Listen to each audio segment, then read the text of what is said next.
Ano yun? Parang may tao sa bubong.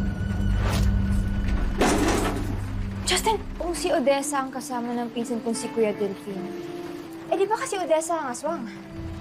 Masyado maganda si Odessa para maging aswang. Hindi na ako patulala. Ano ba? Kinis kasi ako ni Odessa. Ano? Hinalikan ka niya? Sa pisngi lang naman. Hindi ka ba naiilang na parang tiyahin mo na yun? Ano yun? Baka pusa.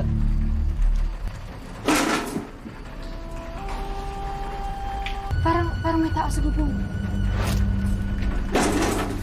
Justin! May bumagsak. Teka. Tingnan natin.